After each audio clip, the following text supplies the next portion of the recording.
Muy bien, continuamos en Edición Central. Le dije un invitado de lujo, Roberto Rapazo Cesio,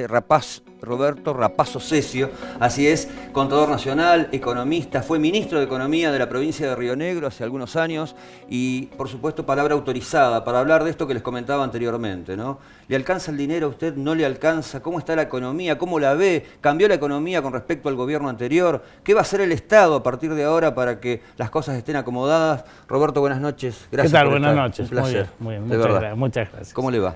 Muy bien. Fui invitado a participar, asumí un compromiso, estoy acá acompañándolos y para hablar de estos temas, ¿no? Bueno, sobre todo hablar del Estado, que lo charlábamos recién fuera de cámara, ¿no? ¿Qué es lo que va a hacer para que justamente la economía... Acá hay, para analizar, yo tengo como costumbre mirar hacia dónde vamos. Es decir, cuál es el rumbo que ha encarado la economía y si es mejor o peor. Yo estoy convencido que es mejor. El paradigma de la nueva economía es una economía de atacar la inflación.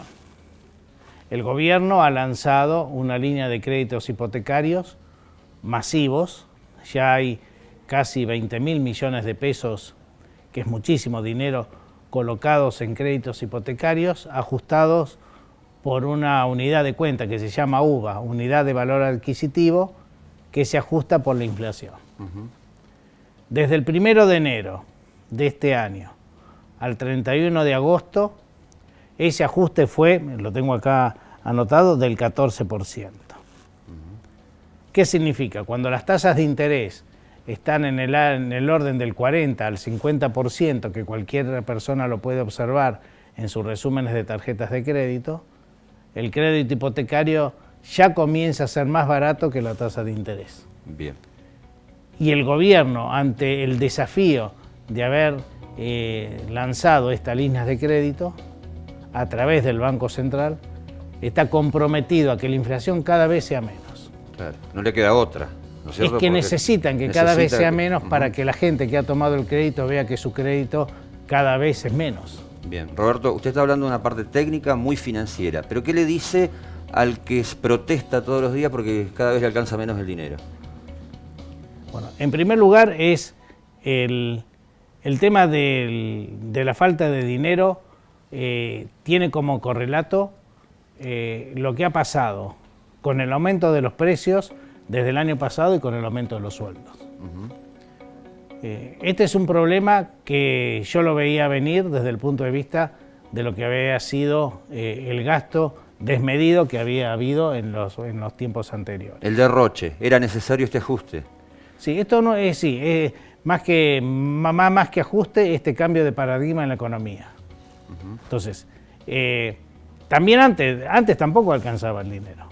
Sí, tal cual, pero bueno. Entonces ahora hay los extremos, ¿no? Claro, hay un extremo desde el punto de vista de que no alcanza el dinero. Pero igual, cuando hay un feriado largo, cada vez va más gente que viaja. Sí. Es decir, acá el problema es lo que vemos en el 30% de la población, que hace unos años nosotros lo veíamos en la pobreza y ahora hemos visto que está en la miseria.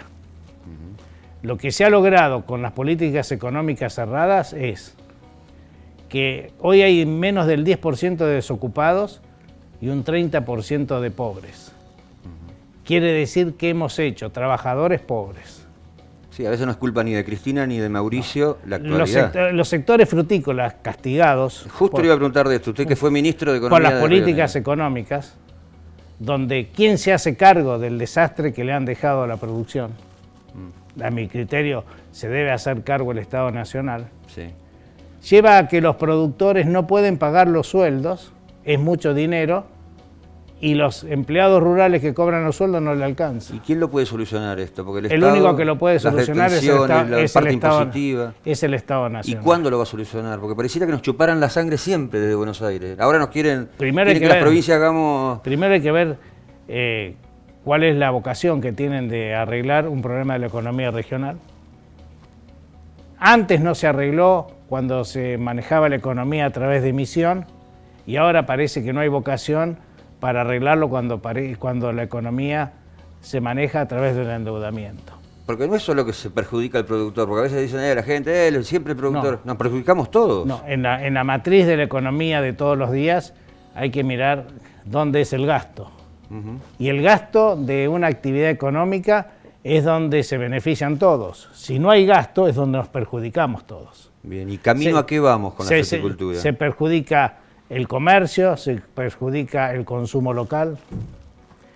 Nosotros vamos camino a una crisis si el Estado Nacional no se hace cargo del pasado. ¿Tiende a desaparecer la fruticultura? No, no tiende a desaparecer, pero tiende a la concentración que no es buena.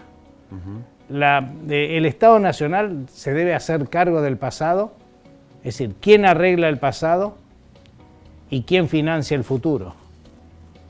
Porque pensar solamente en una reconversión técnica sin considerar el estado de situación actual, donde la fruticultura es deudora. Todos deben. Le deben a las cargas sociales, le deben a los sindicatos, le deben a los proveedores. Todos se deben entre todos. Sí. Le deben, el galpón le debe al productor, la juguera le debe al galpón, el galpón le debe a la juguera, el exportador le debe al galpón, el AFIP le debe a los exportadores. Todo el mundo debe.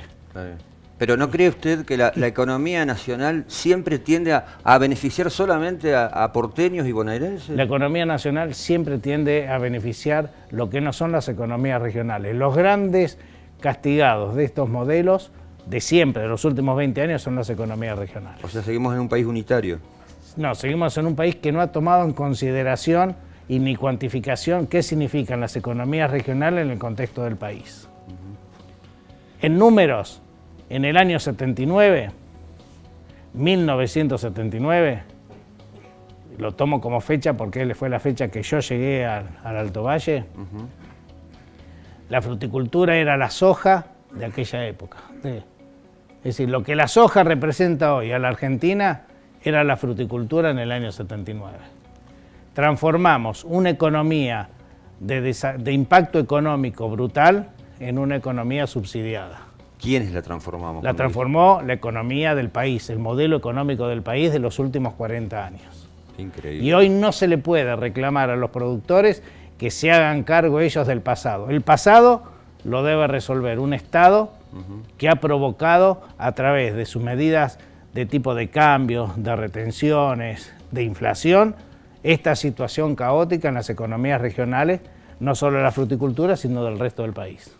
Roberto, se nos terminó el tiempo. Lo voy a invitar al otro programa, a Río Revuelto, porque da para seguir hablando mucho, sobre todo para buscar soluciones, porque uno dice, estás enfermo de tal cosa, bueno, pero ¿cuál es el medicamento y cuál es el remedio, ¿no? Claro, yo tuve una enfermedad seria y di con un médico que acertó con el diagnóstico y con el tratamiento. Claro, ese es el tema, porque el diagnóstico puede estar, pero ¿y el tratamiento? Siempre le dije a la doctora, para mí sos la número 1 a nivel medicina, por estas dos cuestiones. Claro, entonces, porque errar en el diagnóstico y errar en el tratamiento, para un ser humano en la salud es la muerte. Es la vida, claro. Y en la fruticultura, como están errando en el diagnóstico y están errando en el tratamiento, no tiene solución. Roberto, un lujo tenerlo. Gracias. Bueno, muy bien, muchísimas gracias. Roberto con nosotros, Roberto Rapazo Cesio, contador nacional, ex ministro de Economía de la provincia de Río Negro. Estuvo con nosotros, por supuesto, en Edición Central.